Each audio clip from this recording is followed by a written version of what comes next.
Pro Group Management. Workers' comp that works for you. This is 7 at 7 from the Las Vegas Review-Journal. Good morning, everyone. Happy Friday. I'm Renee Summerhour. Let's get right to your top stories, brought to you by Nevada Hand's Silver Sky Assisted Living Community. Learn more at nevadahand.org. New this morning, Governor Steve Sisolak is set to make an official proclamation on holding a special session on redistricting. Review-Journal's Jen Ah has more on what this means for Nevada. Well, Renee, this will impact how our votes are counted during election season, as lawmakers are set to adopt new election districts for congressional and state legislative seats and the Nevada System of Higher Education Board of Regents. The redrawing of election districts happens every 10 years to keep up with any population shifts. There's some Democratic leveling, but Democrats still hold a slight majority in the state, and the districts reflect that. There's really nothing that the Republicans can do if the Democrats have their minds made up to pass this. This is basically a straight majority vote, and the Democrats hold both houses of the legislature. Nevada's population grew by 15% over the last decade and has also become more racially diverse. The special session for redistricting will start at 1 o'clock this afternoon. Renee? And a Las Vegas woman is accused of fatally stabbing a man in the Las Vegas drainage tunnels. According to the arrest report, she has told several people that she had planned to use her sword against someone who had sinned. 52-year-old Joanne DeBernardo is being held without bail after being arrested Saturday for the July killing of Joseph Daniels. The coroner's office said Daniels died from sharp force injuries of the head and neck. She is due back in court November 24th. Meantime, 2 men have been charged with sex trafficking a 17-year-old girl who was later shot dead.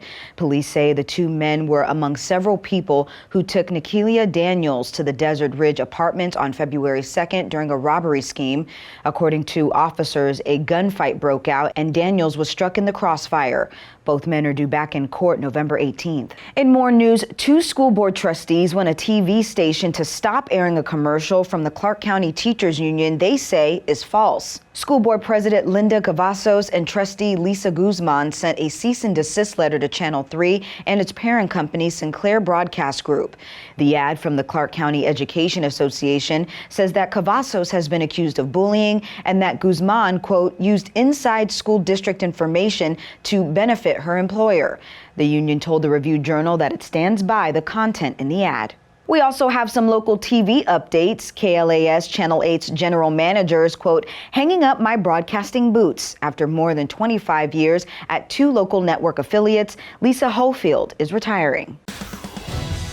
Now it's time to take a look at your local weather forecast, sponsored by 1 Hour Air. No matter the season, no matter the reason, 1 Hour Air is here for you.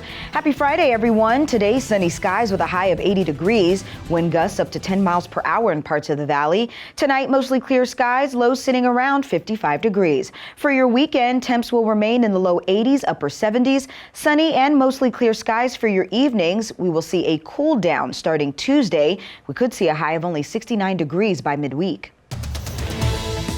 In your business news, sponsored by Bank of Nevada, Bank on Accountability. If you've noticed higher prices on things you buy all the time, you're not alone. A recent Labor Department report shows America is dealing with the highest inflation rate since 1990.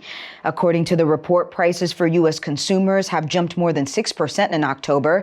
This is for food, gas, energy, and housing. Now, economists say this inflation could slow down once supply chain issues are cleared up, but it will likely get worse before it gets better.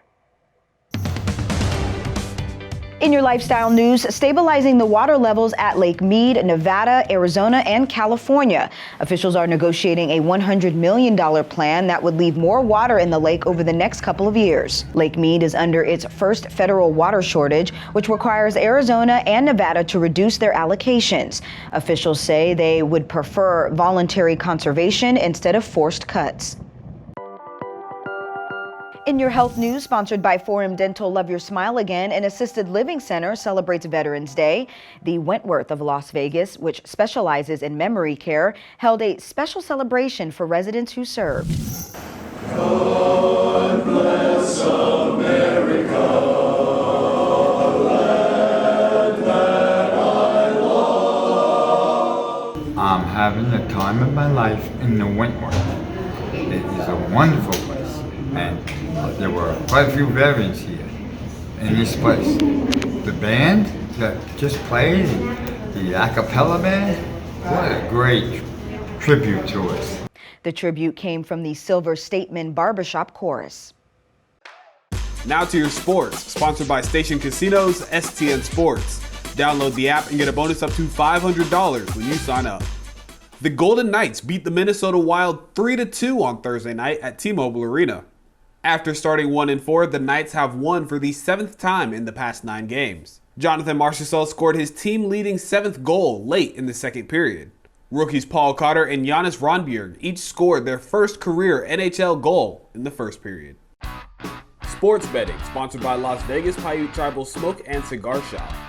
The Cincinnati Bearcats are 23-point road favorites at Circus Sports against South Florida today as they try to make an impression on the College Football Playoff Committee.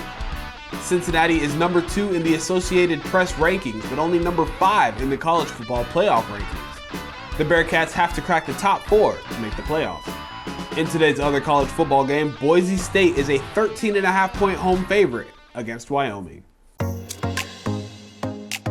In your entertainment news, sponsored by DiscoverYourNevada.com, brought to you by Travel Nevada. Today, the 3-day Hip Hop and R&B Festival, Day in Vegas, is back to the Las Vegas Festival grounds, and it's bringing in some big names. It's all a go. The headliners include Kendrick Lamar, who hasn't done any shows in 2 years since he played Day in Vegas in 2019.